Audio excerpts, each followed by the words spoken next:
로마서 10장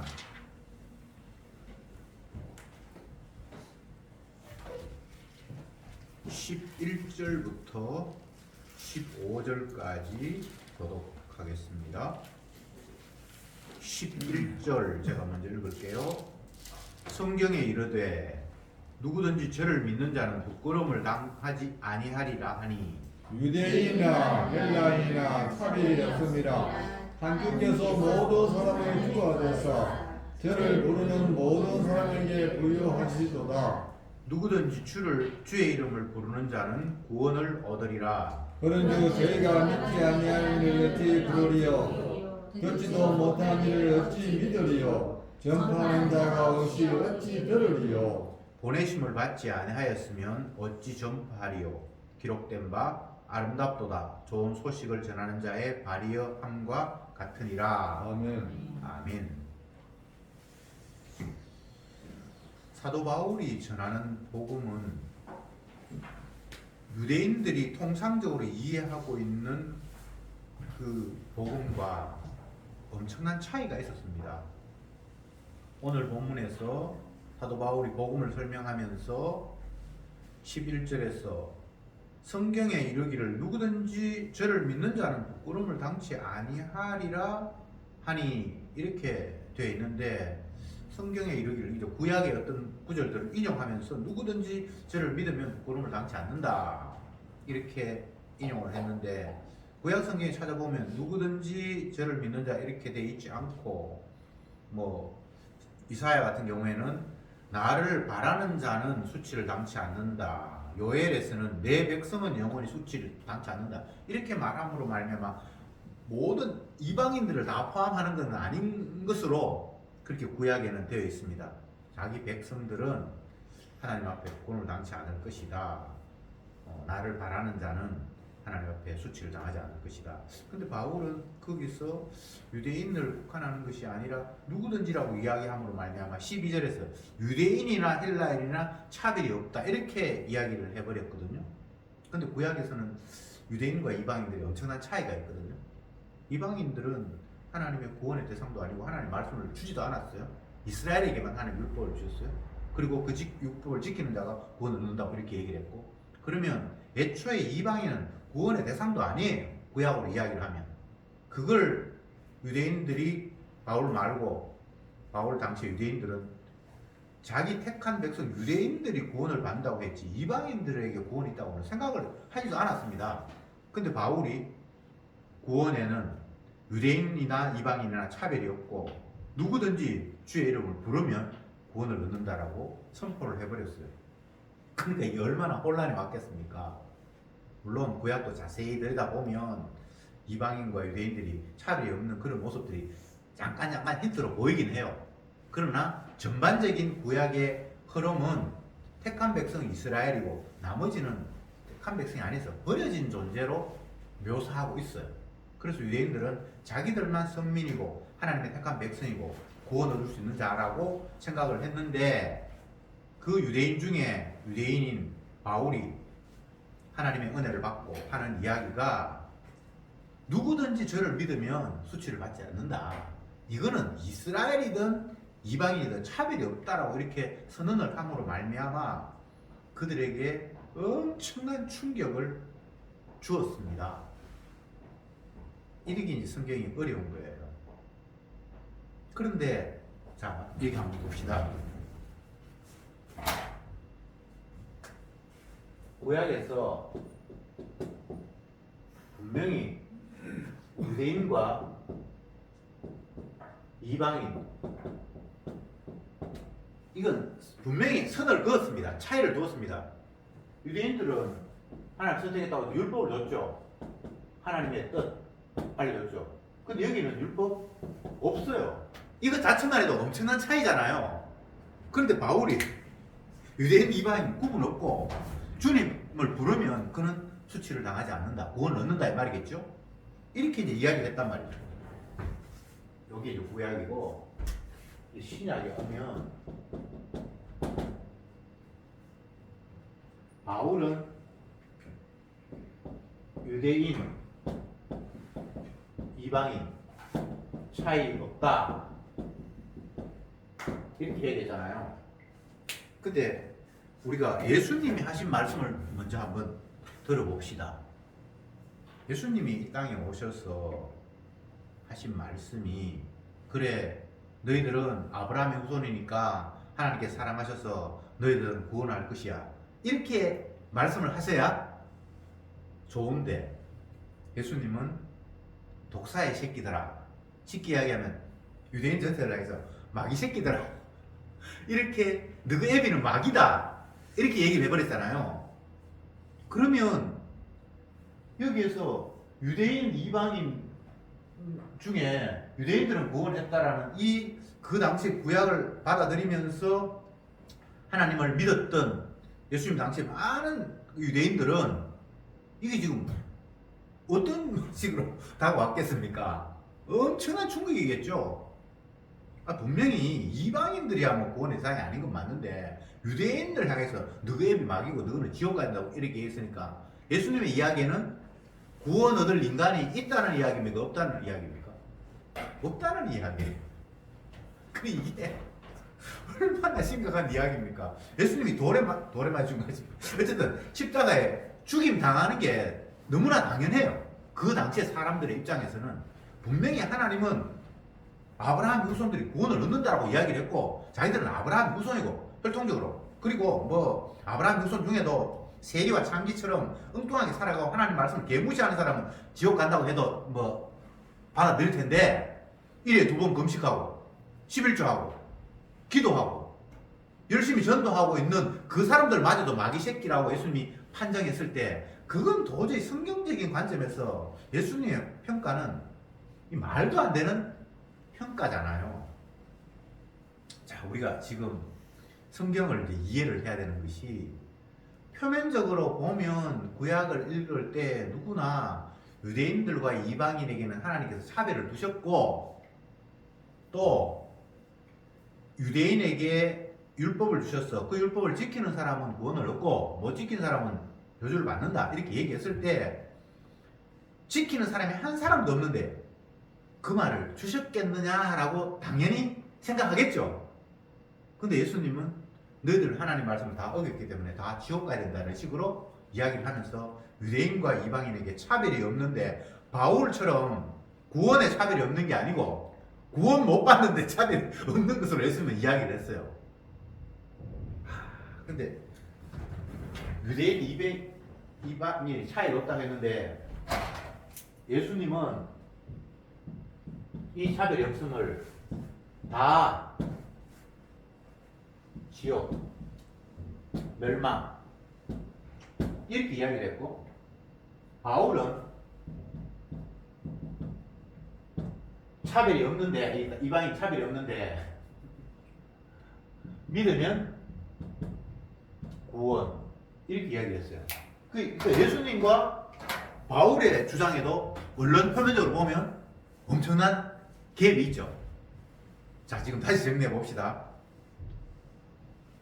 구약에는 유대인과 이방인이 차이가 있는 것처럼 느껴질 수밖에 없는 이유가 유대인들에게는 하나님의 뜻이라고 하는 율법을 줬어요. 이방인들은 안 줬어요. 그 상황을 놓고 이게 차별이 없다라고 이야기할 수가 있나요? 없죠.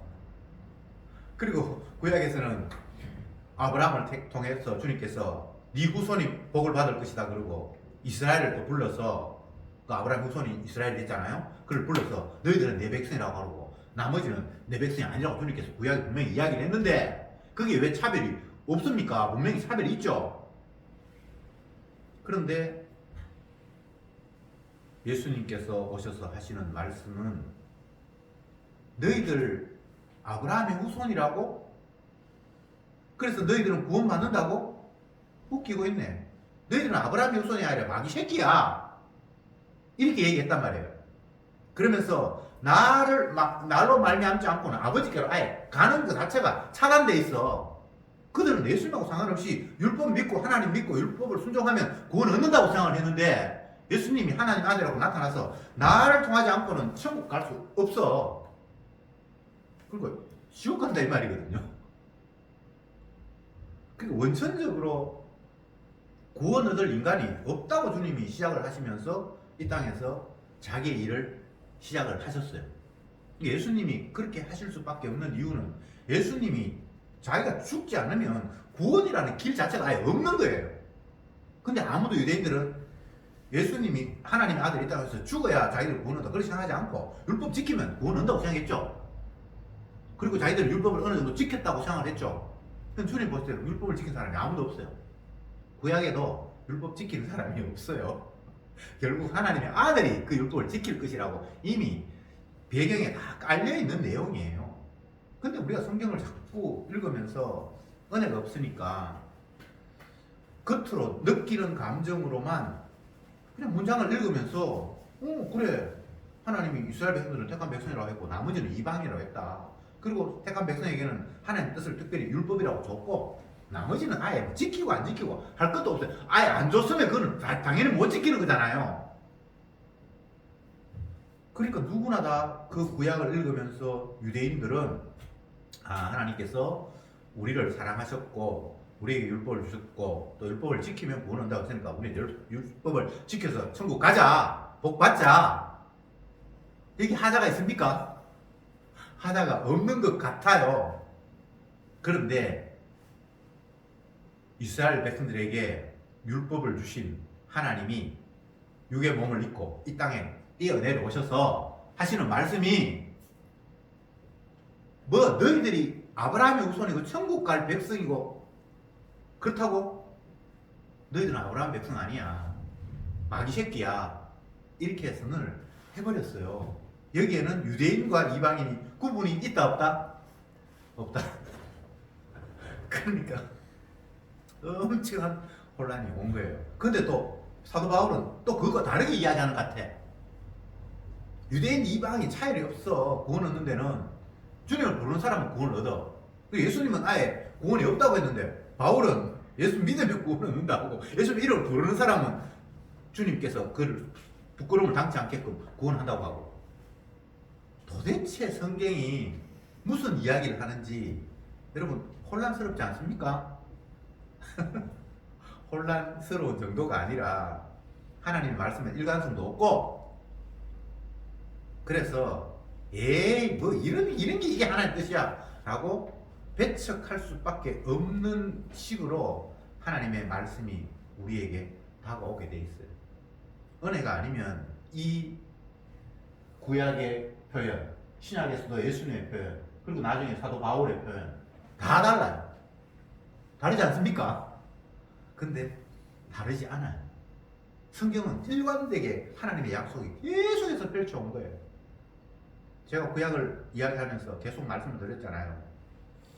하나님이 이스라엘에게 율법을 주시고 말씀을 지킨 사람은 구원을 얻는다라고 이야기한 것은 이스라엘이 구원 대상이라고 한 것이 아니라 하나님의 말씀을 누구도 지킬 수 없어서 모두가 다 죄인이라는 것을 보여주기 위해서 어떤 한 나라를 그냥 뽑았어요.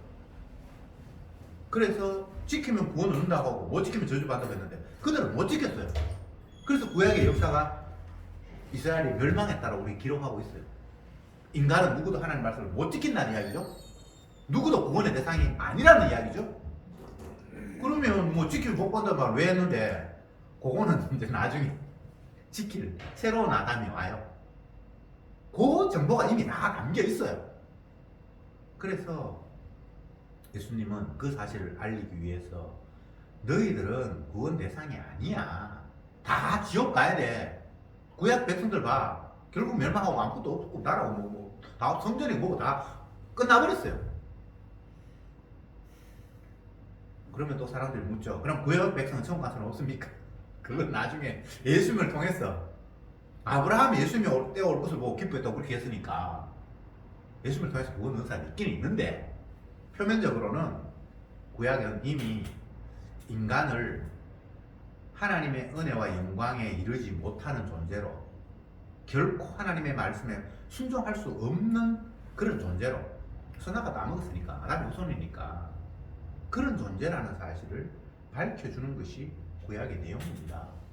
근데 사람들 섣불리 구약에서 지키면 복 받는다고 하고 뭐 이스라엘이 은혜를 줬다고 하니까 이스라엘 백성들은 구원 얻는다고 생각하고 이스라엘 백성들 중에도 완악한 자, 세리, 창기 뭐 이런 사람만은 구원 못 얻겠지만 나머지는 구원 얻을 거라고 그냥 당연시사로 그냥 받아들이는 거예요.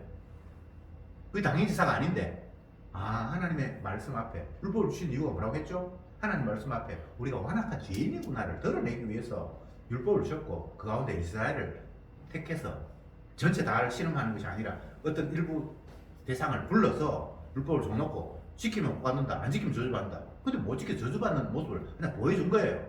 그 사실을 예수님은 천국 간다고 너희들이 뭐 하나님 말씀 지켜서 구원 얻는다고 개뿔 너희들 하나님 말씀 못 지키는 마귀 새끼야 라고 이 땅에 오자마자 독사의 새끼들아라고 선언을 하셨습니다. 그러면서 나로 말미암지 않고는 나를 통하지 않고는 내가 뭔가를 하지 않고는 너희들에게 구원이 없어. 근데 주님 뭘 하려고 지금 그 말 합니까? 자기 백성을 위해서 자기가 죽음으로 말미암아 자기 백성을 생산해내는 그 일, 이게 지금 복음이잖아요. 근데 이런 식으로 사람들이 복음을 이해하지 않아요. 구약에는 율법 순종해가지고 복받 구원 얻고 신약에는 예수 믿어가지고 구원 얻고 구원을 얻을 사람이 없다는 생각을 꿈에도 못하는 거예요. 근데 예수님은 계속해서 나로 말미암지 않고는 구원이 없다. 나 말고는 아버지를 아는 자가 없다는 말은 너희들은 구원의 대상이 아니고 천국에 갈 수 없다. 그 말을 계속해서 하고 계시는 거예요. 그 사람들이 이걸 이해를 못해요. 계속 자기를 구원의 그쪽으로 집어넣고 싶은 생각 때문에. 그래서 성경은 우리를 구원 얻느냐 마느냐라는 그런 것에 초점이 있는 것이 아니라 예수님이 도대체 누군가를 이야기하는 게 초점이에요. 근데 예수님께서 이 땅에 오셔서 자기 백성의 죄를 위해서 십자가에 피를 흘림으로 말미암아 나로 말미암지 않고는 못 가는데 주님으로 말미암아 주님 피가 흘림으로 말미암아 자기 백성이 만들어지는 거예요. 근데 이 모습을 성경은 어떻게 이야기하고 있는가?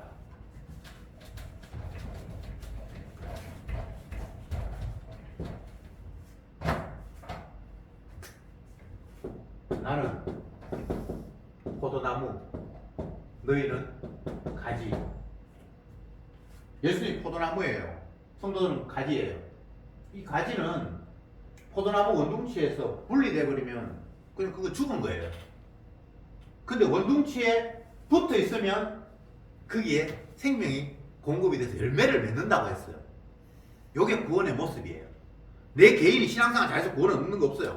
예수님의 피로 시선 받았을 때, 주님과 연결됐을 때, 그는 그냥 구원 얻는 자예요. 그래서 성경은 하나님은 정결한 짐승의 제물, 온전한 제물만 받으신다. 하나님은 아들만 받아요. 인간은 대상이 아니에요. 그런데 놀랍게도 그 아들의 죽으심 속에 자기 백성이 접붙여져 있어서 아들 구원할 때에 성도가 그냥 구원되는 이런 식이 성경이에요. 무슨 말인지 아시겠습니까? 구약에서는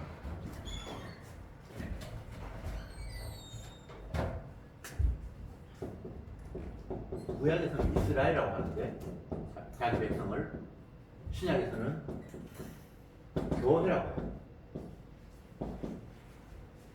교회는 사람의 몸을 비유해서 예수님이 머리고 나머지 지체 이렇게 표현했죠. 하나님이 자기 아들을 건질 때 그 지체들이 딸려서 구원 얻는 방법이라고 성경이 이야기해요. 그래서 개인 구원을 성경은 이야기하지 않아요. 예수님의 몸이 구원을 얻는 거죠. 근데 그 몸이 여럿이 아니라, 물론 뭐 복수로 이야기를 하긴 하고 여러 몸이 아니라 하나라고 이야기해요. 한 몸. 성도를 거룩하다고 했을 때 그 성도 개인이 거룩한 것이 아니라 주님의 몸 내에서 붙어 있어서 그냥 거룩한 존재예요. 이렇게 성경이 이야기를 하고 있어요. 자, 그런 관점에서 오늘 다시 본문으로 돌아가서 한번 봅시다. 11절부터 성경에 이르되 누구든지 저를 믿는 자는 부끄러움을 당치 아니하리라 하니 유대인이나 헬라인이나 차별이 없음이라. 한 주께서 모든 사람의 주가 되사 저를 부르는 모든 사람에게 부요하시도다. 이 모자람이 없다. 그 다음 13절에 누구든지 주의 이름을 부르는 자는 구원을 얻으리라. 유대인들은 계속 혈통적으로 막 나누고 했는데 혈통이 아니다. 그리고 표면적 유대인이 아니라 이면적 유대인이다. 구약에서는 한 나라를 이야기를 하면서 그것이 택함받은 백성이라고 이스라엘을 이야기했는데 신약에는 택함받은 교회, 주님의 피로 씻음받은 교회가 이스라엘이라고 이야기해요. 근데 그 교회 안에는 혈통적인 구분이 이제는 더 이상 없기 때문에 사도 바울이 이렇게 이야기를 하는 겁니다. 그러니까 구약의 이야기나 예수님의 이야기나 사도 바울의 이야기나 다 그게 똑같은 이야기를 했는데 사람들이 그렇게 받아들이지 못하니까 구약 다르고 예수님 이야기 다르고 바울의 이야기가 다르다고 인식하고 있는 거예요. 그러면 어떡할 것인가? 사실은 그건 주님께서 나누셨기 때문에 믿지 못할 자들은 주님께서 눈을 가려 놓으셨기 때문에 성경을 보면 볼수록 더 헷갈리게 돼 있어요. 왜? 하나님께서 깨닫지 못하게 하셨기 때문에, 구원을 얻지 못하게 하셨기 때문에 그들은 당연히 이 말씀 보면서 혼란을 일으킬 수밖에 없어요. 구약에 수많은 제사가 드려졌습니다. 그런데 주님이 그 제사를 흉내 내기로 받아들였지 그것 자체가 죄를 사한다라고 하지 않아요. 결국은 예수님의 피로만 죄를 사한다라고 이야기를 했어요. 이거는 한번 찾아보는 게 좋겠네요. 히브리서 10장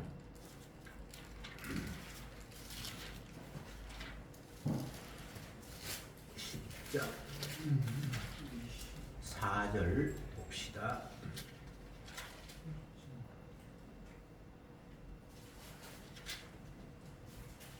같이 한번 읽어봅시다. 시작. 이는 황소와 염소의 피가 능히 죄를 없이 하지 못함이라. 10절에 같이 읽어. 시작. 이 뜻을 좇아 예수 그리스도의 몸을 단번에 들이심으로 말미암아 우리가 거룩함을 얻었노라. 구약의 황소, 염소 이 피가 죄를 없이 하지 못했대요. 그럼 말하라고 했는데 장차 오실 온전한 흠 없는 그분의 피를 겨냥하고 바라보게 하기 위해서 흉내 내기를 계속해서 한 거예요. 결국은 예수님께서 단번에 피를 흘리심으로 말미암아 너희들이 깨끗하게 되었다. 이렇게 이야기를 했죠. 성경을 읽다 보면 참 어렵고 복잡한 것들이 너무너무 많은데 그 어렵고 복잡한 이유 중에 제일 큰 이유가 뭔가 하면 하나님의 말씀을 주님께서 무엇을 약속하셨지?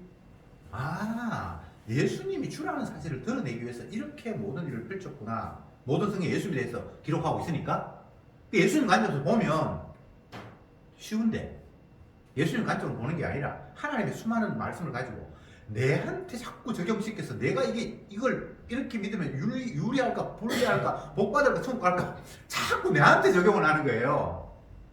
그럼 그때부터 혼란이 오기 시작하고 하나님 말씀이 일관성이 없고 엉망진창이 되어버려요.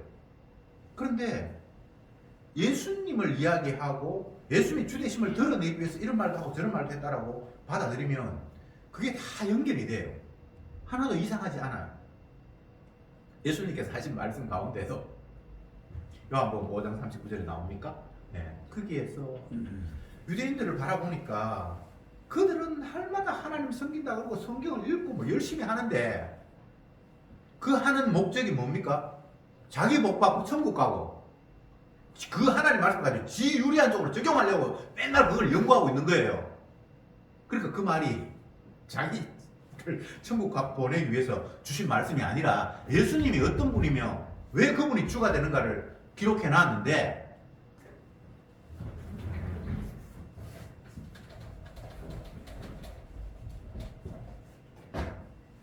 성경은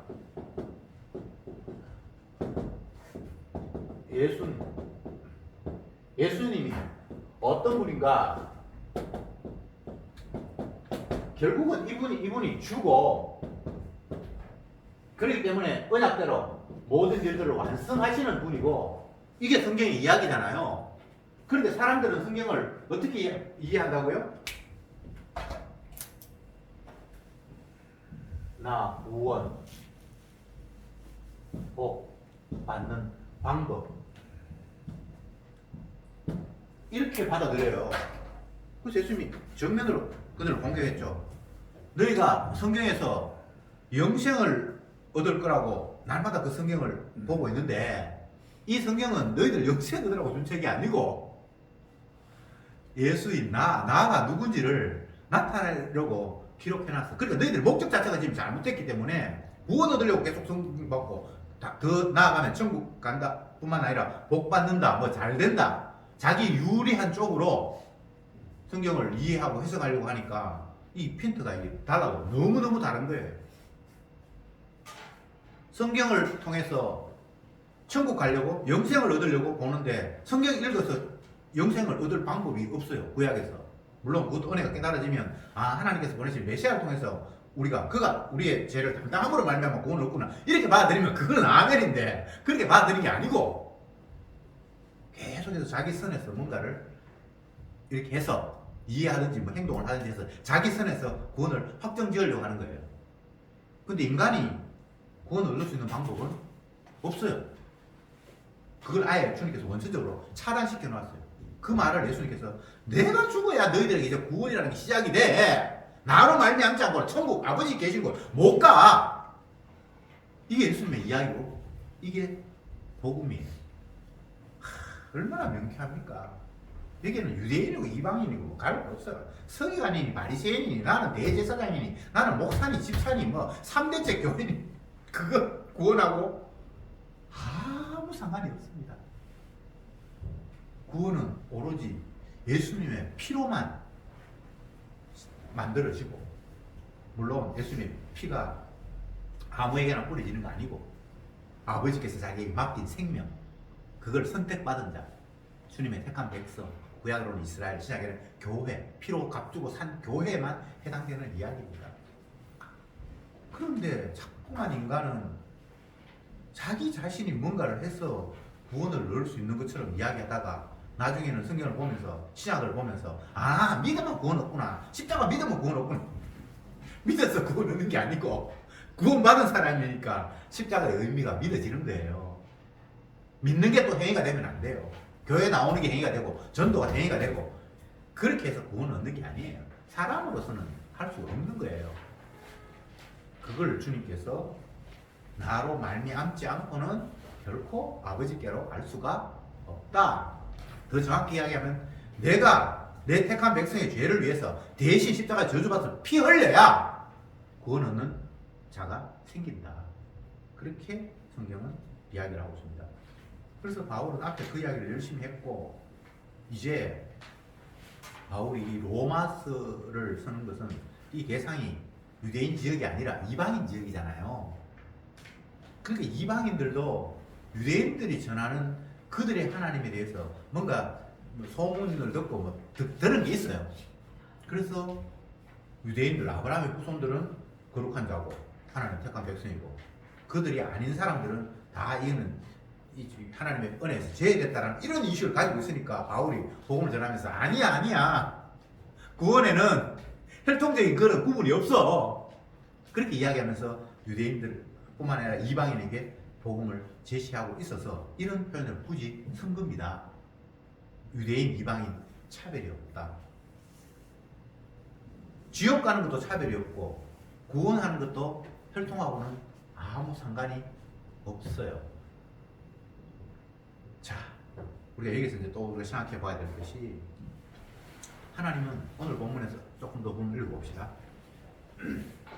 14절에 그런즉 저희가 믿지 아니하는 일을 어찌 부르리요, 듣지도 못한 일을 어찌 믿으리요, 전파하는 자가 없이 어찌 들으리요, 보내심을 받지 아니하였으면 어찌 전파하리요. 여기는 이제 하나님께서 자기 택한 백성들을 모집하는데 은혜를 주어서 이 자기처럼 복음을 전파하고 십자가의 의미를 전하는 사람이 있고, 그 전하는 걸 통해서 택한 백성은 또 아멘으로 받아들이는 사람이 있고, 이런 여러 가지 이제 일들이 펼쳐진다는 거죠. 그래서 전하는 사람 없으면 어떻게 듣는 사람이 있겠냐, 뭐 이런 이야기를 했고, 그렇게 이제 얘기를 했는데, 우리는 계속해서 내 구원 쪽으로만 관심을 가지면서 하나님께서 어떻게 일하시는지, 왜 예수님이 주가 되시는지, 그분의 언약하신 바가 무엇인지 이런 쪽으로 관심을 갖는 것이 아니라 그냥 구원 얻었다? 그러면 됐지 뭐. 계속 이런 식으로 내 구원 쪽으로 자꾸 생각을 하니까 바울이 누가 구원 얻었다 못 얻었다 그게 핵심이 아니라 예수 그리스도가 주가 되시는 모습을 주님께서 자기 백성들에게 은사를 주셔서 복음 전파하게 하시고 듣게 하시고 지금 이 우리 로마서 안에도 막 지금 이런 일이 벌어지고 있잖아. 그 이야기를 하면서 지금도 여전히 십자가에 못 박히신 그 주님이 살아서 활동하고 계시는 현장 속에 너와 내가 놓여 있다라고 바울이 이야기를 하는 거예요. 내 구원 얻습니다. 이제 끝났습니다. 그게 아니라 사람들이 하나님 말씀을 계속해서 자기 중심적으로 보니까 이런 시비를 걸어요. 아니 주님이 택한 백성만 구원 얻는다며 그럼 뭐 굳이 전도할 필요 뭐 있노? 수고해가지고 주님이 자기 택한 백성 건진다며 이런 식의 반론이 충분히 있을 수 있어요. 근데 누가 구원을 때문에 목적이 때문에 그렇게 하는 것이 아니라 주님이 살아계시고 언약하신 그 주님이 지금도 언약대로 일하신다는 모습을 보여주기 위해서 전도하게 하세요. 그러면서 거기에서 그 복음 받고 배척하는 수많은 무리가 있는가 하면 그 가운데 아멘 하면서 ቁ꾸러지면서 내가 죄인입니다 하고 나오는 사람이 있어요. 그래서 그 현장은 주가 여전히 자기의 약속한 내용들을 지켜가는 모습을 펼쳐 보이는 거예요. 지금도 예수님이 죽은 분이 아니라 살아계셔서 여전히 활동하고 있다는 사실을 성도들에게 보여주시는 상황에 우리가 다 놓여 있음을 고백하게 하기 위해서 주님께서 이런 일을 여전히 펼치고 계신다. 그러니까 인간의 논리 뭐 이렇게 하면 이거 필요 없겠죠. 그게 중요한 게 아니에요. 하나님은 살아계셔서 지금도 여전히 일하고 계신다. 왜? 그가 주니까. 그리고 그분의 뜻 외에 다른 것들은 결코 일어날 수 없다라는 사실을 성도는 모든 현장 속에서 발견하도록 주님께서 이끌어 가신다라는 이야기를 오늘 본문은 우리에게 들려주고 있습니다. 구원이 끝이 아니에요. 내가 구원 받았다 안 받았다가 성경이 중요한 게 아니에요. 주님은 자기가 주되심을 드러내기 위해서 지금도 여전히 쉬지 않고 아버지의 뜻을 이루는 일에 매진하고 계십니다. 졸지도 아니하시고 주무시지 않으신다. 하나님 일하시는 모습을 이렇게 표현한 것도 있는데, 그러니까 지금도 여전히 주님이 자기의 주되심을 드러내고 계신다는 거예요. 그러면 우리는 살아가면서 예수님이 주 맞구나, 십자가에 피 흘리신 분이 주가 맞구나를 온 사방에서 캐치하고 느끼고, 하나님 말씀은 틀림이 없네, 주님은 영광 받을 분 맞네, 주 맞네, 세상의 주이고 나에게도 주네 라고 주님을 인정하고 증거하는 그런 주님의 도구가 되는 거죠. 주님이 자기 뜻을 이루기 위해서 자기 피로 씻었고, 그 피로 씻은 사람들은 이제 피로 씻음 받았다는 것 자체가 이미 하나님의 선물을 받은 거예요. 이것을 성경에는 은사라고 이렇게 이야기하는데, 은사는 소유형이 아닙니다. 하나님의 것이 되었다라는 주님의 그 인정 마크, 도장 찍은 거예요. 너 이제 내 소유야. 요한계시록에서는 이마에 인을 쳤다 이렇게 표현을 하고 있는데, 은사는 그런 의미예요. 이제 너 내 피로 씻으니까 넌 내 소유야. 이거 은사가 내한테 와가지고 내가 완전 슈퍼맨이 돼가지고 뭐도 하고 이런 소유형이 아니고 주님의 것이구나, 주님께서 자기 피로 나를 깨끗게 했구나 라는 것이 은사예요. 그래서 이 사람들은 어떻게 되는가 하면 주님께서 계속해서 끌고 가시면서 주님의 흔적을, 주님의 일하심을 보이는 도구로 이제 활용이 되는 거예요.